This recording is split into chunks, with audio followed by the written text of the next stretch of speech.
venue, and I travel around the state a lot, but coming from Tallahassee to see the great white sand beaches, getting a nice little breeze coming off the water, this is really the place to be, particularly this time of year. So I'm excited.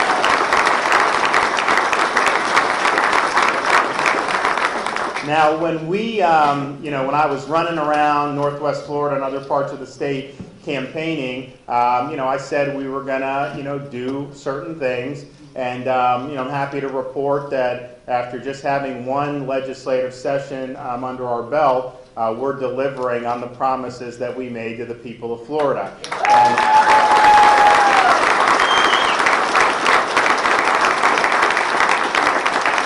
And one of the promises I made was that we were going to do what we can at the state level to fight illegal immigration, particularly sanctuary cities.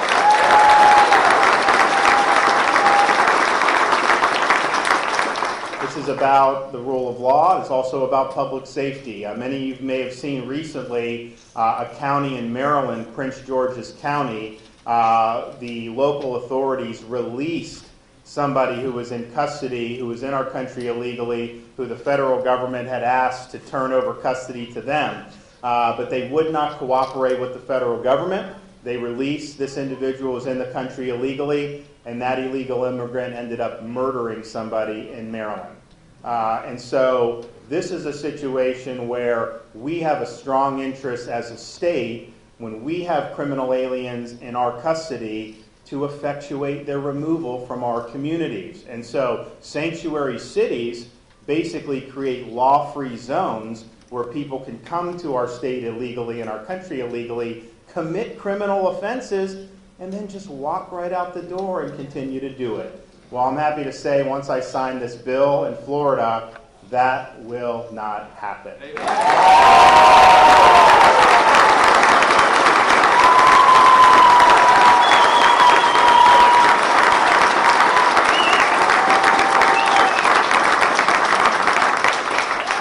It's not just a matter of philosophy, although obviously, it is a philosophical issue, but does the rule of law matter? I think it does.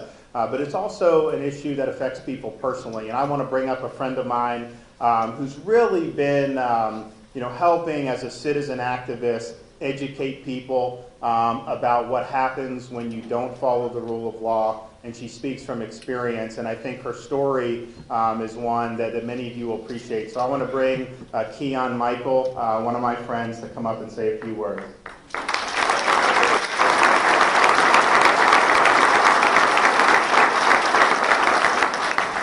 Thank you all so much. I want to just give gratitude to our greatest governor in America.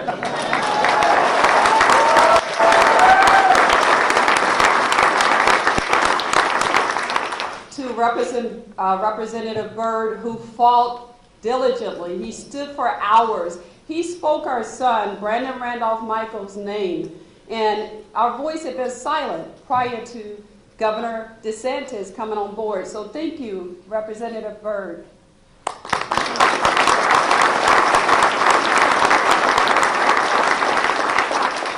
And we thank Congressman Gates, and we thank Senator Gruder. Give them a hand.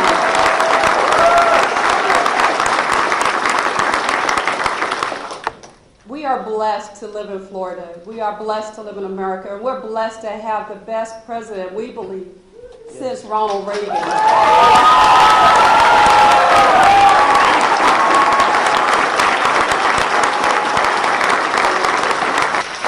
We are so grateful for this nation. We're grateful for Donald J. Trump. We are definitely Trump fans, but we are more fans of our governor. We want to tell you. Don't tell him. My name's Keon Michael. My husband is Robert, Bobby, and our 21-year-old son, Brandon Randolph Michael. Thank you for allowing us to tell his story. He was on his way from work, on his lunch break, actually, going to cash his check, and a twice deported illegal alien that had been deported out of our nation, came back into our city. Now, we don't live along a border city. We're from Jacksonville, Florida. So that tells you how much of a crisis we're in with illegal immigration for it to come inland. And we've been going to tell our story until prior to Governor DeSantis, no one had listened to us. And Brandon was killed right on the scene. The illegal got out of his car and he sat on the curb and watched our son take his last breaths. He did nothing to help him. He did nothing to get him help. And we had to go and force the state to go back to court to prove that he was behind the wheel and no one was in the car with him.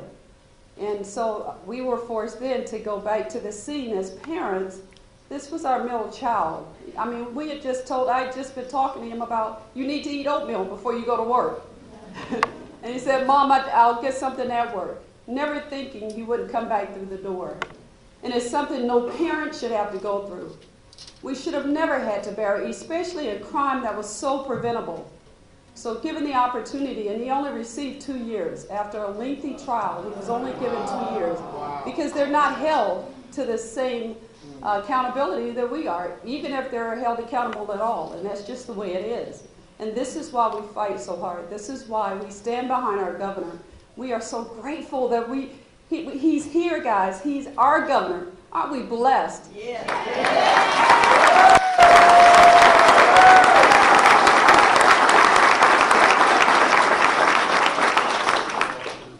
We miss him every day. It is because of Brandon Randolph Michael that we're here today.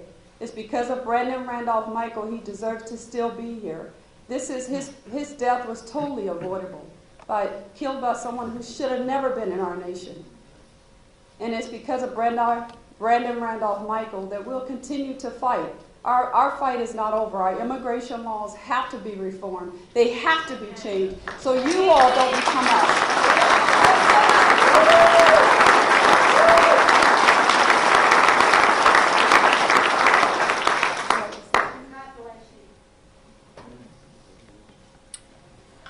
I just want to say thank you, Governor DeSantis.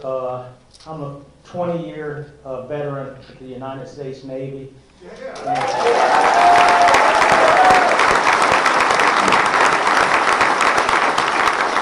And part of our responsibility was to keep America safe, and that's what we did. So when I retired back in 2000, I was disappointed when our son got killed because our government at that time did nothing to protect our son.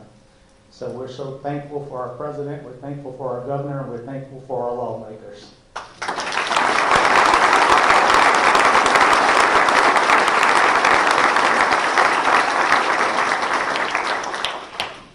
Well, I want to thank the Michaels for your words and for your activism. It's not easy when things like that happen, and that is one of the reasons why banning things like sanctuary cities are important, because when you release somebody back into our community who doesn't have a right to be here, and then they commit crimes, those crimes are preventable, and this crime was preventable. And so we want to make sure we're standing, with the safety of our people. So we ran on this and many other things. A lot of the stuff that we ran on, people have not been able to get done. This is one. People have always talked. You listen, everybody who's asked for your vote for probably 10 years has said, we got to get rid of sanctuary cities. Did it ever happen? No. So we got it done, and I think that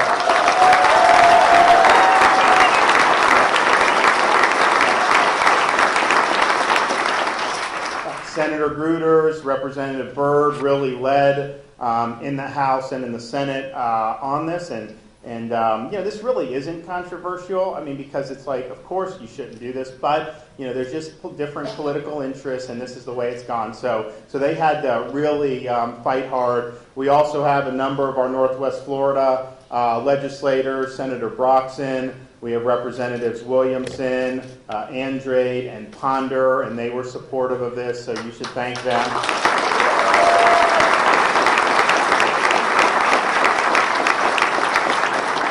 Also want to thank another one of our angel moms, Vicki Lee Lyon. She lost her daughter Nikki when she was tragically killed by a criminal alien who was driving drunk on the wrong side of the road.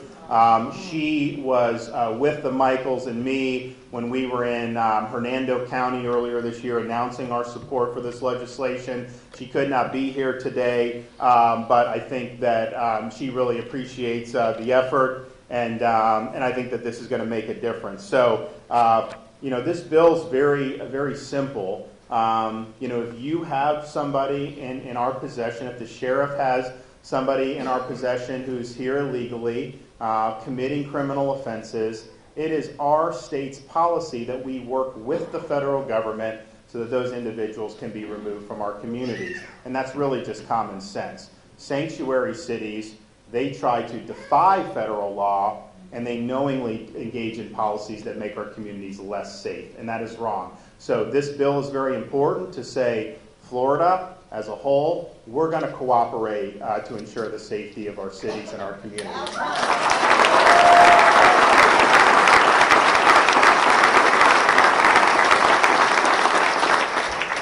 So we are working hard. I think that this is going to make a difference. We're also doing other things, and then we'll have some announcements on some of the other things that we're working with. But I think public safety is very important, and I've been a big supporter of our men and women in law enforcement who do a great job for us.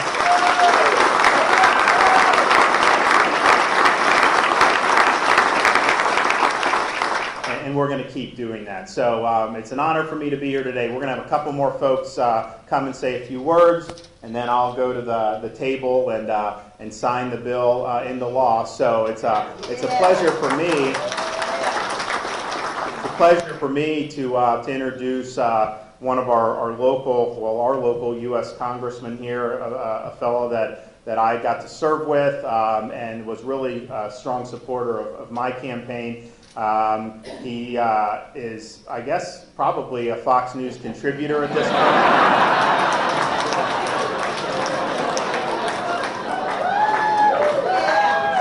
And so if you want to know what he's up to, just turn on either Fox or Fox Business.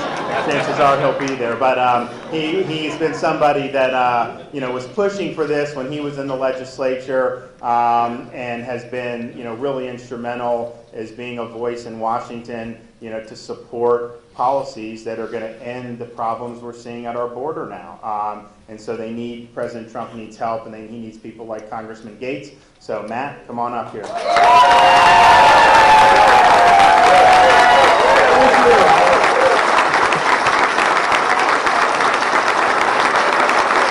you.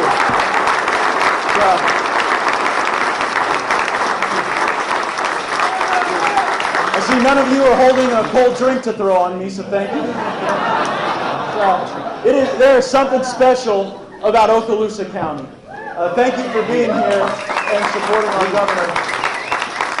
We were planning to have this gathering and this announcement across the street over at the sheriff's office, and so many of you were interested in sharing in this moment, we had to move it over here, and so thank you to our county officials. I got a phone call from a reporter in South Florida, and she said, well, why is it that this great interest and enthusiasm has caused you to have to go somewhere else?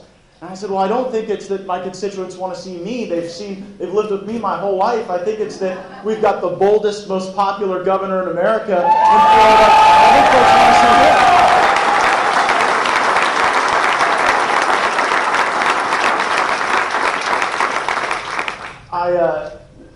It is easy to be at times demoralized by the conflict and the fighting that we see in our politics. And when in my first term, whenever I would be upset about a tough day or a tough vote or a tough experience, I'd always pull out the portfolio of the young people in Northwest Florida who wanted to go serve in our military academies. Because I thought if you could bask in the patriotism of a young person who loved our country, that could put you in a good mood. Well, then we went into the minority, and I needed something a little extra to always make sure I could pull myself up and get ready to go to work. And I can tell you, I have not had a bad day since Ron DeSantis was sworn in as governor.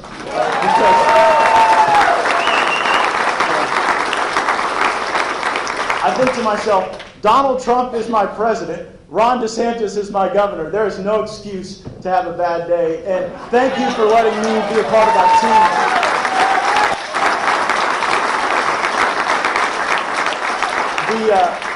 I'll give you just one example of how that sense of teamwork with a president who loves us and cares about us, a governor who's doing an exceptional job, how we can all work together on problems that impact everyone. And I'll just use this one example, prescription drugs. The cost of prescription drugs is a significant cost driver on millions of Floridians. Did you know there is not a single prescription drug that has been put on the market in the last decade that you haven't paid for part of the research and development for? You actually go and subsidize drug companies to develop cures, and that's a good thing. We want cures. But then they go and sell drugs in other countries for half the price or less than half the price that they sell those same drugs in the United States of America. So that's not an America First policy. That's a policy that has you paying on the front end and then other people getting the benefit on the back end. And the governor didn't think that was right. Our legislature didn't think that was right. And so we got together with President Trump, and the governor said, well, why shouldn't Floridians be able to buy from Canada so that we could lower costs and we could really flush out the inequities that drug companies use to try to jack up costs in the United States at the benefit of other countries, not our country.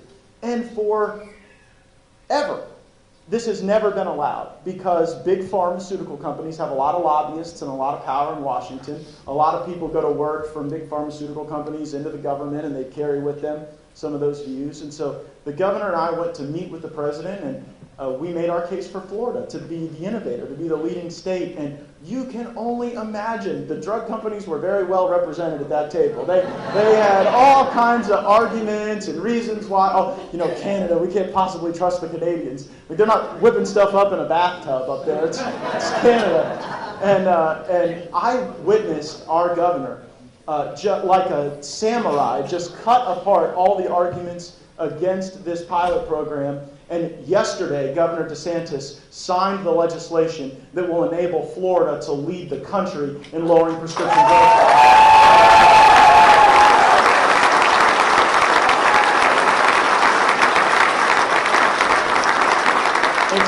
It's good to get together in Okaloosa County again. The governor, he always calls me and asks me, well, what's going on in Okaloosa? How's everything going? We got to get to Okaloosa. And I think that you've been here a few times since you've been sworn in. Not enough, though. No, never. But it's always, I had a couple town halls last weekend, and the governor couldn't make it, and he was here visiting Eglin Air Force Base once when I couldn't make it, so it's great to sort of get the band back together with all of our friends who were so helpful to everyone during the time that put our governor here in office. And one thing I can tell you is it's easy to be inspired by someone who has such talent, such integrity, and such drive. When I went to work in Washington, the first few months were really challenging for me because I didn't see the same sense of teamwork that we have in our legislature. Here in Florida, we've got urban districts, rural districts, coastal, inland, Republicans, Democrats, and we all seem to come together and pass a budget on time, on target. We balance the budget, and we prioritize the interests of our citizens. And in Washington, too often I saw people who I didn't even know that they wanted America to do better. That some of them just wanted themselves to do better. And so when I got on the Judiciary Committee, I saw Ron, and this is a guy who was always the first one there, always had all of his questions written out and well prepared, and then was gracious enough to share his experience with younger folks who wanted to do the right thing and fight for our country and fight for our president. And so I really became an admirer of his, and he was willing to mentor me through my time in Congress working for you. And what I saw also was a real dedication to public safety. And I think that comes from the fact that Ron DeSantis is a combat veteran. I think it comes from the fact that he was a prosecutor. And I think it especially comes from the fact that he's a dad. He and Casey have 2 kids under the age of 2. And matter of fact, I think when I told you... 2.5. Oh, 2.5 now. You don't want to be shorted, and not a single day. But She'll let you know that, too. On election night, we were down in Orlando, and as the results were coming in, we were down by, I think, 2 percentage points, but the panhandle hadn't come in yet. And so I ran up to the governor's room to say, we have won this election. I promise you, when they count the votes from the Central Time Zone, we're going to get there.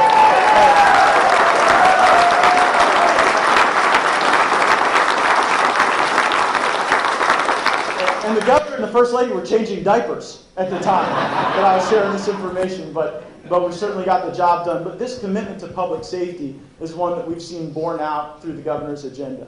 It started by making sure that when we're engaged in emergency response, that we put the safety of our citizens first, that when we engage in rebuilding after Hurricane Michael, that we've got the most competent team there and available. It also means that we have a governor who supports law enforcement. Let's not take that for granted. Somebody who actually stands with our law enforcement team.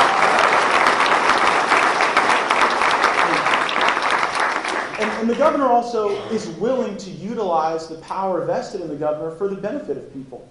I've seen too many folks who get elected to public office, and it's just about staring at their nameplate or going to the fancy reception, and they don't want to use the power that they have to make a positive impact on people's lives. And it didn't take long at all for the governor to get sworn in, prioritize the safety of our citizens, and especially our young people. And Governor, you did the right thing by firing Sheriff Israel. And you did the right thing.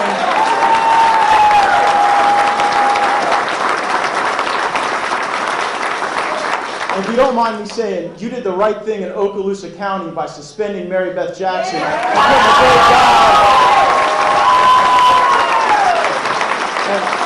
And I care deeply about our schools. I'm a product of our school system. My dad signed a few of my report cards when he was here.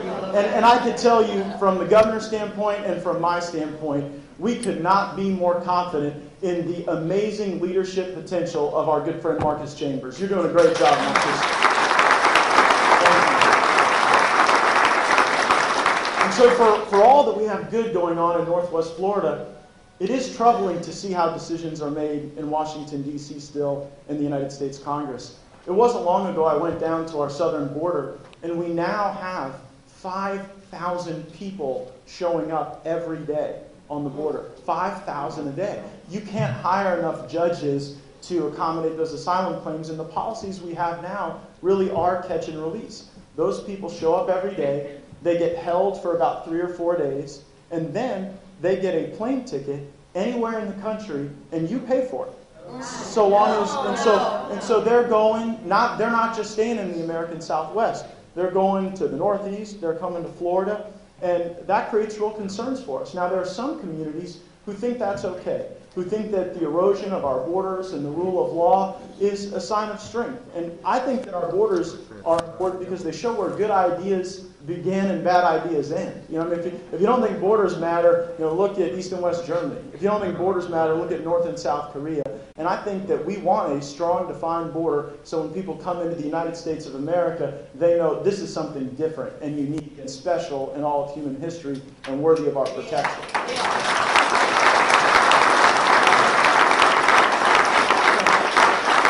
I only assumed with this national security and humanitarian crisis we might be able to find some bipartisan agreement, secure the border, deal with those who've come here so they're not baking and dying out on concrete in Arizona and Texas.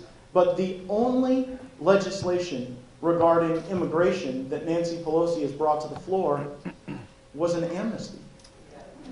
Nothing regarding border security or the humanitarian crisis. And so I believe our founders anticipated circumstances where maybe the federal government would let us down, would lose its way. And that's why in our constitutionalist, federalist system, we have strong powers with our states to be able to step up and take action and protect citizens. And so while other states and other places in the country may be willing to watch our borders erode and lose their significance and their meaning, I'm glad that in the state that the whole country looks to, that in Florida, we're taking a stand for the safety of our citizens. We're taking a stand for the rule of law. And today the governor will sign the strongest ban on sanctuary cities in the entire United States of America.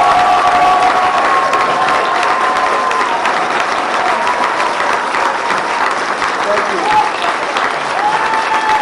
So please join me in welcoming the Senate sponsor of this legislation. When the slings and arrows were going back legislatively, when there was concern over whether or not the special interests and the billionaires who kind of want to see cheap labor and want to see those opportunities, when they were all doing everything they could to stop this bill, we had some key legislators who showed tremendous courage, who fought off hundreds of amendments, and who reflected our values. Please join me in welcoming Senator Joe Gruters.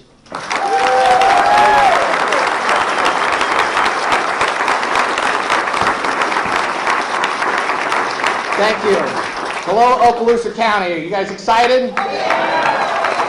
Is it great to live in Florida today? Today is a historic day with the passage of this bill and the signing of this bill. And it shows you that Florida, once again, is at the forefront of the entire country in passing meaningful legislation. And that could not be done without our governor, Ron DeSantis. Give him a huge round of applause again. At the end of the day, it all comes down to leadership, and it's leadership at the top. And you see a lot of members behind me in the legislature, but and this truly was a team effort. Everybody came together. There was 244 amendments filed on this bill over the course of the cycle. We had to pass it twice off the Senate floor, I think 3 times off the House floor, which is almost impossible when you think about it. And there were so many different amendments and so many different ideas near the end. And as we were getting close, I just want to share with you that it almost came to a standstill. And then the governor got involved. And remember, the governor made this his priority in the campaign. He mentioned it in his inaugural address. He talked about it at the beginning of the legislative process in terms of how it was a priority. And then at the end, when it really mattered, he engaged, he stepped up. And just like what Congressman Gates said, we passed the strongest ban on sanctuary cities in the entire country. So thank you again, Governor DeSantis, for your leadership.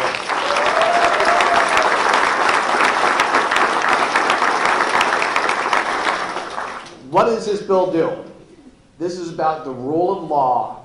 And you think to yourself, how could following the law be so hard, and how could it be so difficult to pass a law saying that our local elected officials have to follow the law that exists on the books? This is not about immigration. This is about making sure that we cooperate with federal immigration authorities, ICE agencies, making sure that we protect American citizens from the very bad criminal illegal aliens that are here committing the worst crimes imaginable. This is not about illegal aliens who are here trying to provide for their families, trying to do a good job. This is about criminal illegal aliens who have broken additional laws while they're here, and only 15% of all illegals that are in jail that go through the process end up with one of these detainment requests. This is about public safety. This is about doing what's right, because at the end of the day, we should never treat non-citizens better than we treat American citizens.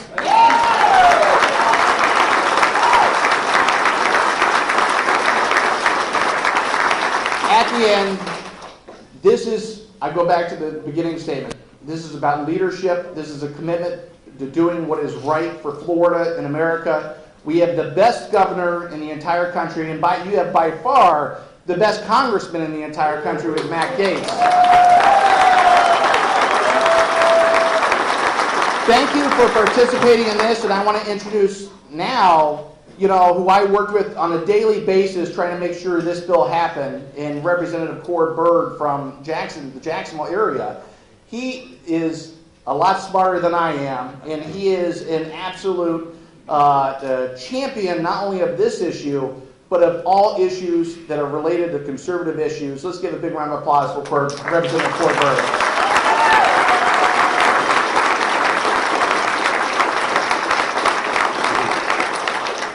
Thank you and good morning. Thank you for that kind introduction, Senator Gruters. In politics, we talk a lot about workhorses and show horses, and you want to talk about a workhorse. That's Senator Gruters. I mean, without him, we wouldn't have made this happen.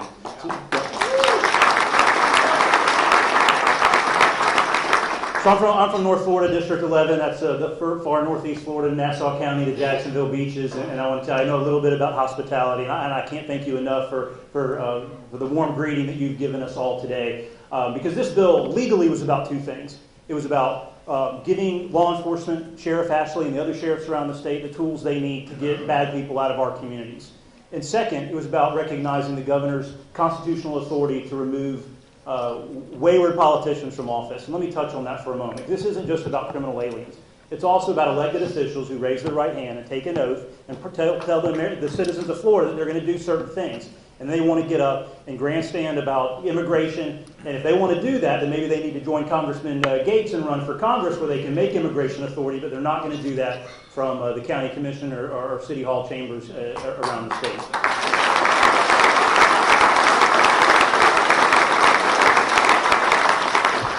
But most importantly, this was about recognizing citizenship. There is no greater title in the world than to be an American citizen. And citizenship means something.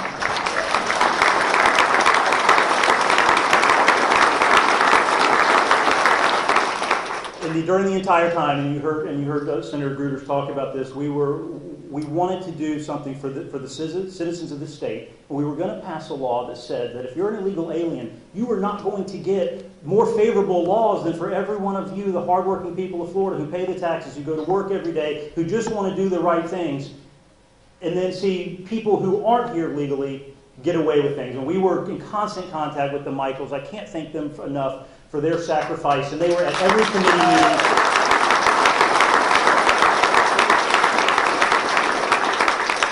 And we kept hearing from the opponents of the bill talk about the illegal aliens, and I kept talking about you, the American citizens, and I read the names of angel families and people who had lost their loved ones, who their children had dreams, and those dreams were ended forever. Those people were separated from their children forever. So it was putting the citizens of the state of Florida first and foremost, and that's what we are going to achieve when the governor signs this bill. And I want to thank him, and we've all done that, but it was just such an honor and a pleasure to work with Governor DeSantis. He's a true warrior for conservative principles and the rule of law, and this wouldn't have happened without him becoming engaged when we were in the final stages of passing this bill. And I also would be remiss if I didn't mention my colleagues in the House, Alex Andrade, J.R. Williamson, Mel Ponder. I mean, they're warriors. Y'all have great representatives in this area.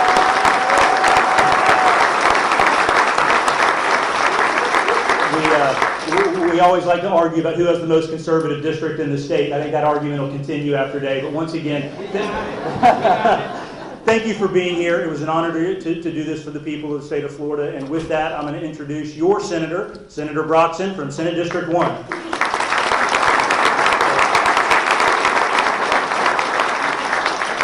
First of all, Governor, I wanted to tell you that we tallied the Republican caucus for the senators, and we are glad you're our governor. Let me just say a couple of things about Joe Gruters. This is a very contentious bill for no reason. There's no contention in it. It's following the law. But this gentleman here handled himself with such grace and dignity. He did not fall into the trap of getting angry or mad. He simply said, let's follow the law. And at the end of the day, you got enough vote to say, Florida is going to lead the way in following the law.